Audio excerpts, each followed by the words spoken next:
Yes, the system is working. Welcome, welcome, welcome, world and extraterrestrial beings. Um, we are here. My name is Ecussionist, aka Matt Vorzimer, reporting to you live from the Florida studio. And it's exciting to be down here with family for the holiday weekend. Welcome to lesson number 8. Oh, you know what? Let me turn up the microphone. Doo-doo-doo. Here, let me start over. Welcome, worlds. Welcome, Earthlings and extraterrestrial beings. My name is Ecussionist, aka Matt Vorzimer. I'm happy to be reporting from the South Florida recording studio. Here, hanging out with family for the holiday weekend. Peace and blessings to all, whatever you are celebrating. There is a lot to celebrate. There's a lot going on in the world, so there's a lot to celebrate when we feel good and blessed and safe and able to report lesson number 8 of trimester number 3 in 2025. And I'm excited to be here. Thanks so much to NGO Radio Terra for having us, for being the purveyors of this platform, which brings free lessons for all ages and all levels every single week. I am here every Wednesday at 4 p.m. Eastern Standard Time. So thanks very much for being with us. Thanks very much for continuing to follow and help build up this channel, because really that's our goal, is to get you guys the best music education for free. All the information that we can put in 30 minutes for you. So let's get right to it. Today we're talking about chops.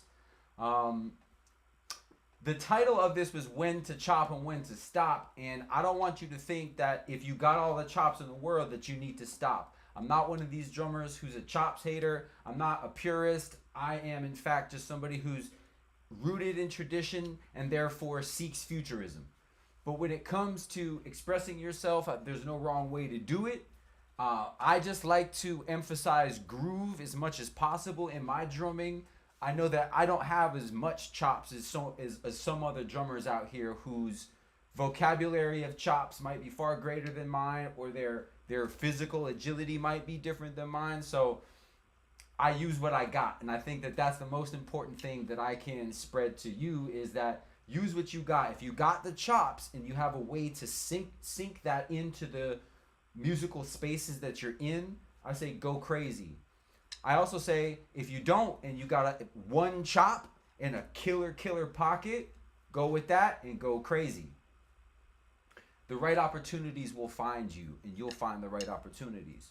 I like to start out by playing a little bit, so I'm just gonna get in, warm up a little bit, and then we'll come back around and focus on some of my favorite chops.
Yes. Thank you very much for being with me. Warmed up, ready to talk about these chops. Ultimately, when do we chop and when do we not? I think that this is kind of the question. Depending on what your style is, you may put chops all the way out through your groove. If the musical context is more fusion-like or gospel-like, where opening up and stretching out a little bit longer than just in that one bar fill space is the thing, then hey, that's what the gig is. So in that case, you'd be using chops throughout the whole thing. In a more arranged type of setting, I'd say that there's probably spaces to go crazy and spaces when to definitely not go crazy. And again, this is all about communication with your band leader, with the person that's paying you for the job. We want to do somewhere in the middle between expressing ourselves and bringing to the table, the artistic thing that we sell as artists and side people. And then there's meeting the standard of the gig and meeting the standard of your band leader. So let's get into it. Let's get into a chop. All right, so this is a good chop that I use. It's a triplet-based chop, okay? And it is, I wrote them down as well. So kick, right, right, left, left. So you can go kick, left, left, right, right.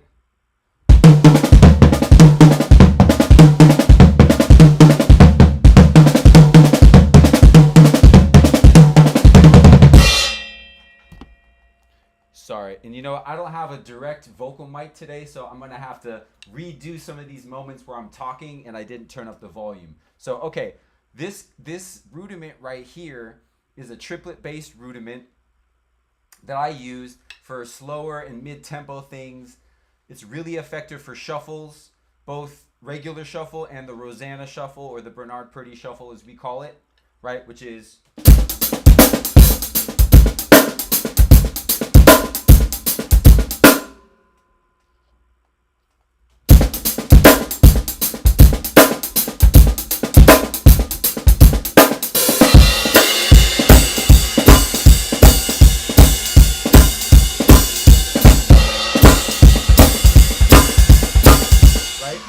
really good for this. Really good for this type of groove, okay? So let me go ahead and demonstrate it. This is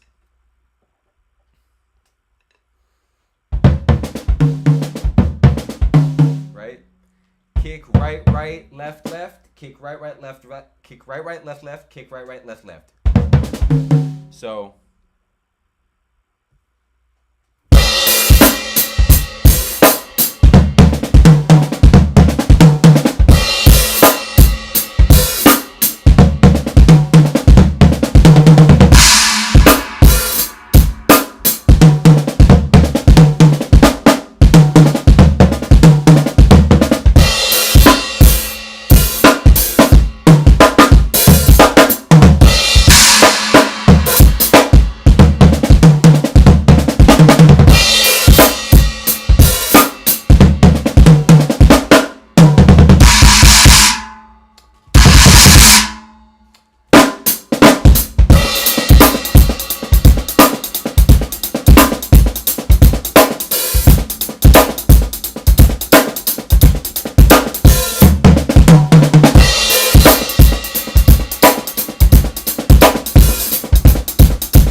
this leads us into a place where we can start to mix in some of our other triplet ideas.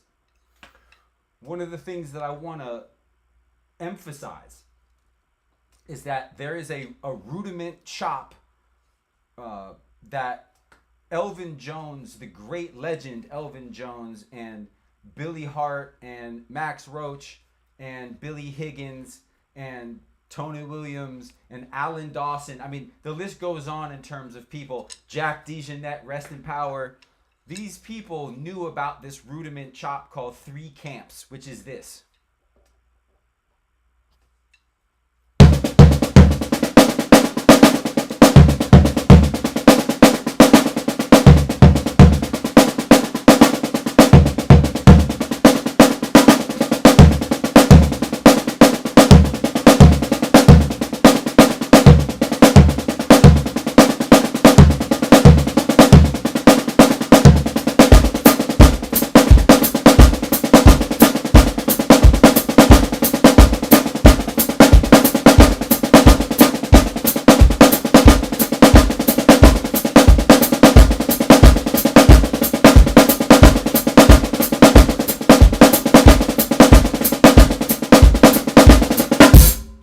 Okay, so that's 3 camps. Now you can hear how that fits into the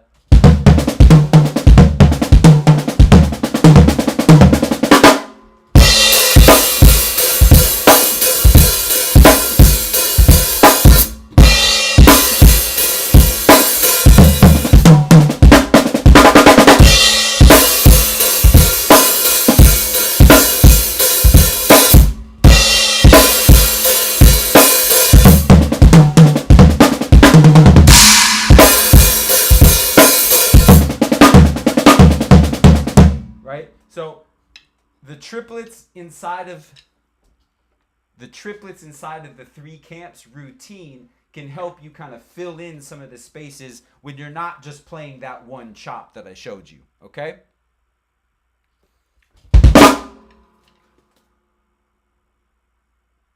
All right, next chop. This next chop is something that serves me in like a fusion setting and an up-tempo groove rock, funk, jazz setting, right? And this is sort of like a 5/4 chop that, well, let me just play it for you.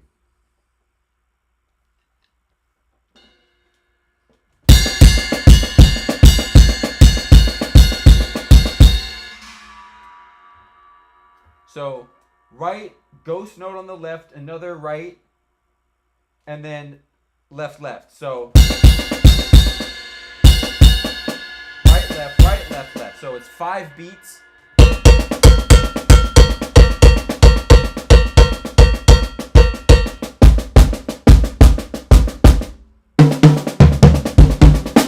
Okay, how that would fit into a musical context is this.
So what I did there to spice up that 5/4 thing was to add doubles to all of it.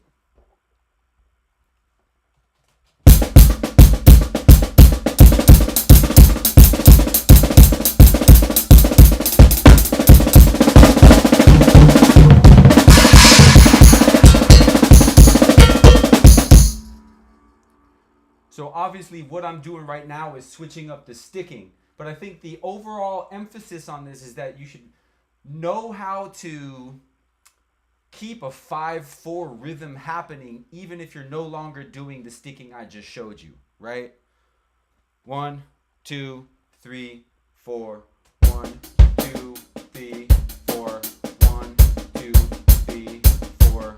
1, 2, 3, 4. 1, 2, 3, 4. 1, 2, 3, 4. 1, 2, 3, 4. 1, 2, 3, 4.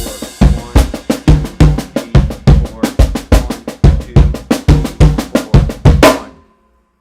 All right, so you can see how as I'm doing that exercise, that's actually a great exercise just to count out loud and play free sticking within a 5/4 space. So counting 4/4 while playing 5/4 rhythms can help you really expand on that 5/4 chop that I showed you. So remember,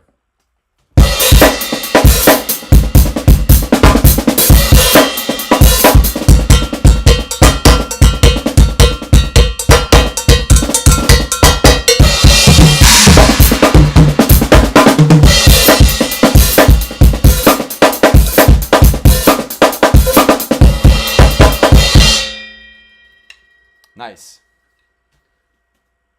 Next chop.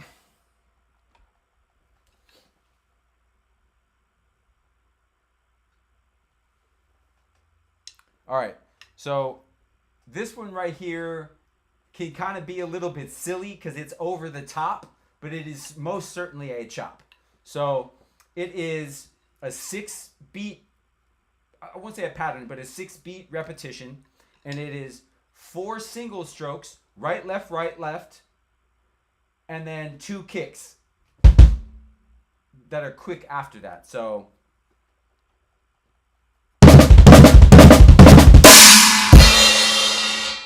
let me show you how this fits into a groove.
And I think this rudiment, it's not a rudiment, this chop slash idea can be put into a lot of different contexts. Now also, not all of these chops have to be played super loud. So it's up to us to figure out how to sync them in or embroider them into the musical moment volume wise. Usually when we're playing stuff like this, we're probably playing at a pretty hard velocity, at a pretty high volume level. But also within a jazz space, I wouldn't necessarily play that loud, but I might still play the idea, right? So.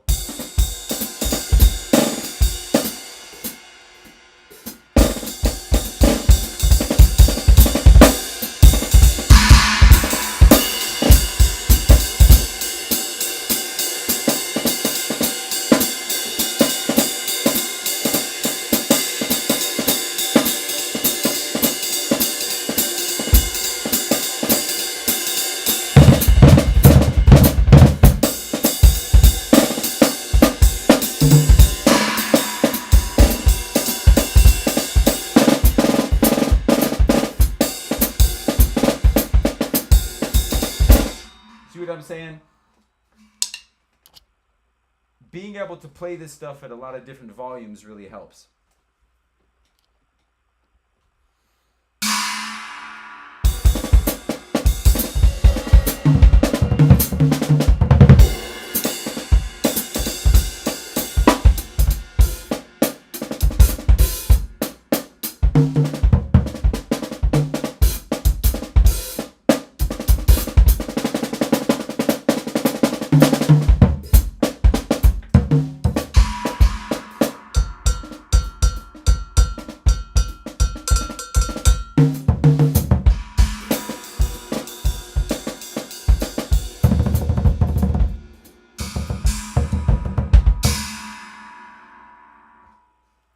all about control. All about controlling your limbs, controlling the velocity, controlling the volume, and controlling the chop so that we can always sync it right into the groove. I don't know why I keep on saying sync today, but I guess I'm interested in the cohesion of ideas. All right, we're doing pretty good on time. Let's keep it moving. So this one's really cool, and this one goes out to Aaron Spears. Rest in power to the great Aaron Spears. And this is right, left, right, kick, flam, kick. So is that it? Yeah. So right, left, right, kick, flam, kick.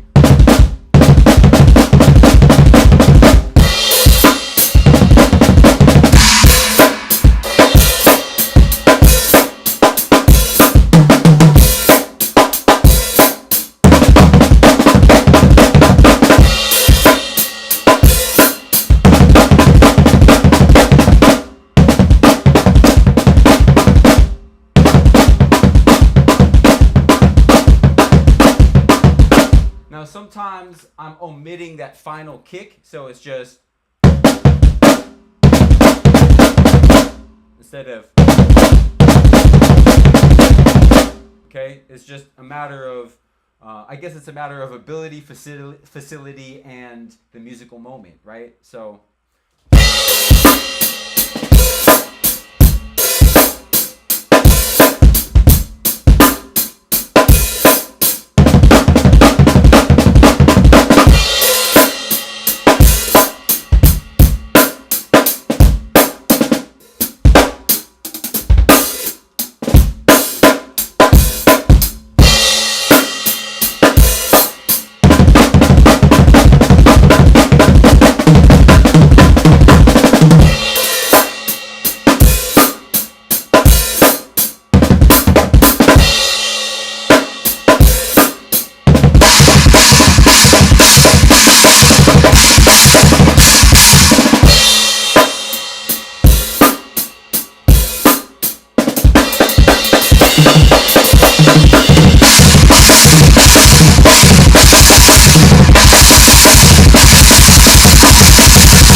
we should talk about that one.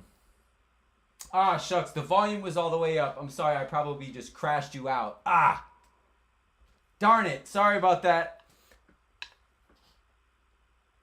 Ah.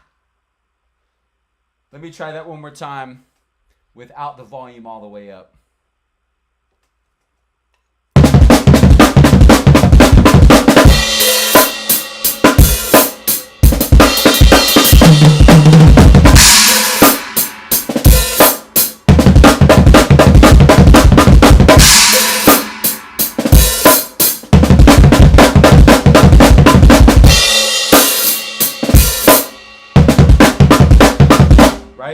So check that one out. Aaron Spears, he's the GOAT. This is just merely an interpretation of such a chop, but it is definitely one to look out for.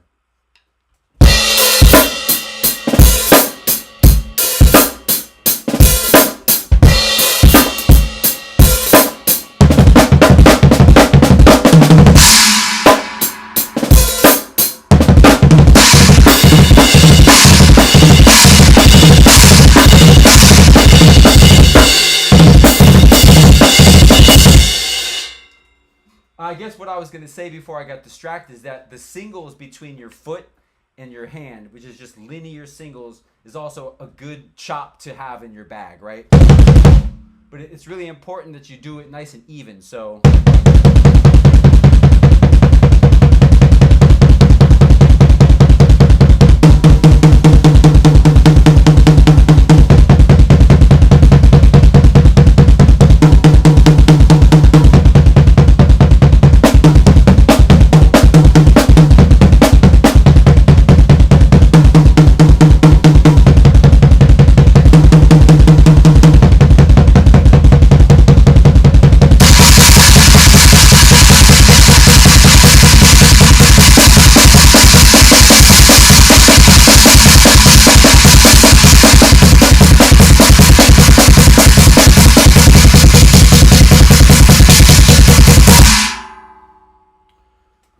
Another chop is linear doubles.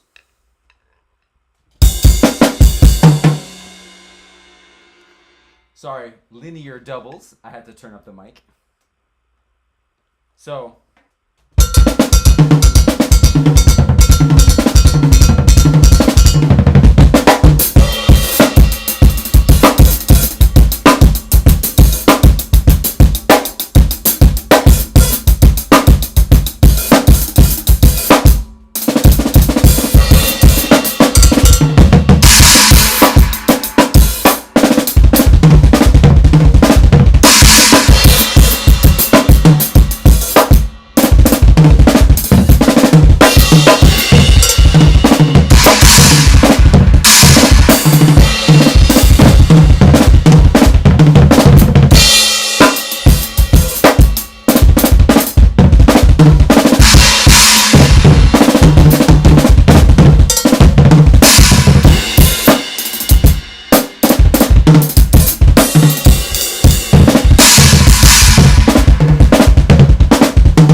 the linear singles and the linear doubles work really, really well at pretty much any tempo that you can manage it at. And I got to a tempo that I may not have been able to manage it so much, so we pull it back. And look, you know, when I'm doing these lessons, I realize that some of these things are out of the musical context entirely because I'm sort of demonstrating it to you within a drum lesson space. If we were playing with musicians, it would be a lot easier for you to hear where to put this. And I think that this lesson is as much about just the physical chop as it is about where to put it. I'm trying to demonstrate that sometimes when I want to play a chop, I keep the groove going until I feel the ghost, right? Until I feel the spirit, until I feel moved to play the chop. Drumming has got to make people feel good, and sometimes people can't count their way through all the ideas that you're playing. So it's important to make what you do relatable.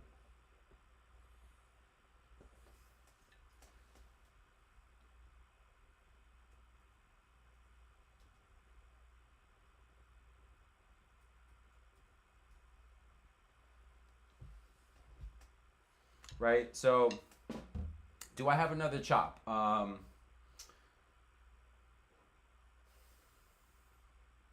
I think that's a lot of chops. Actually, we're pretty much done for the day. Let's go back over what we discussed, okay? So we've got this one.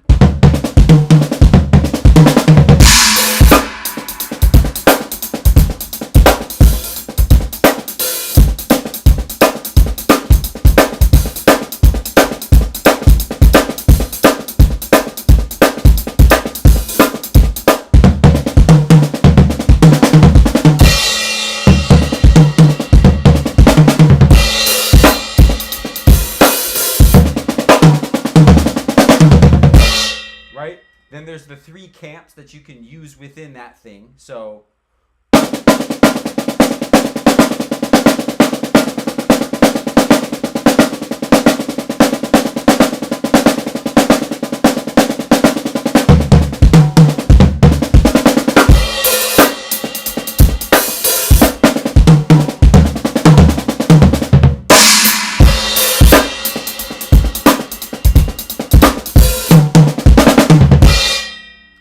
nice and triplety. All right. The next chop that we did was the 5/4 chop. So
That's the 5-4 over 4-4 chop with added doubles once you want to get really, really fast. So,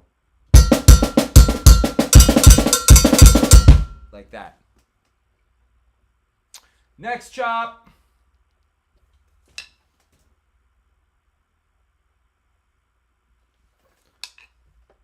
Right, this is my over the top chop, which is the 4 singles and 2 kicks.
The over the top chop in the chop shop. All right. Then we went over the Aaron Spears inspired chop, which I can't play. And it was this.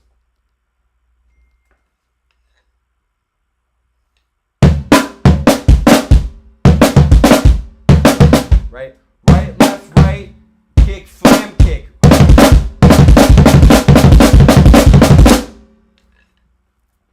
And this is why we got to practice, because this one for me is kind of weird to get into. So after we turn off these cameras, I know what I'm going to do. I'm going to work on this one.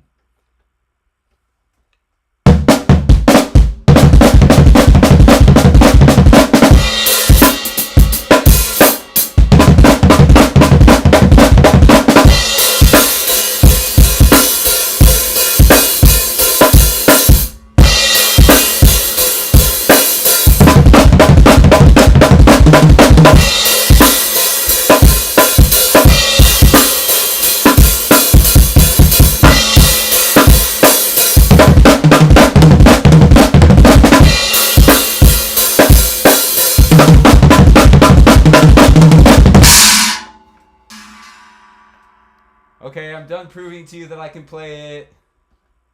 No, but seriously, that's a great chop. Rest in power, Aaron Spears.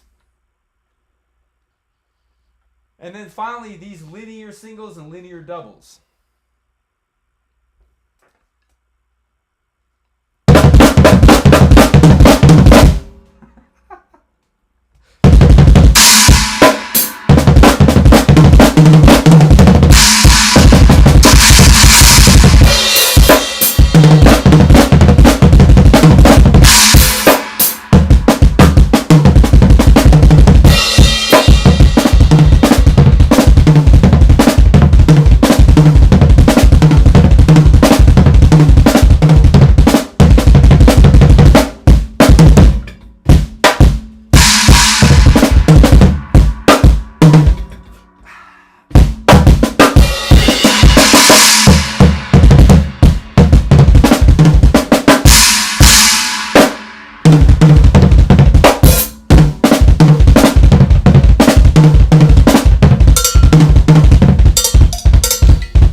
So on and so forth, right? So you mix all these together and you have quite a vocabulary. You've got 5 chops to choose from, and just put it in a nice tasty groove and let that thing fall nicely, and just play when it's time to open up. Don't do too much when it's time to not do too much, but don't not go off when it's time to go off. You know what I'm saying?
Peace and blessings.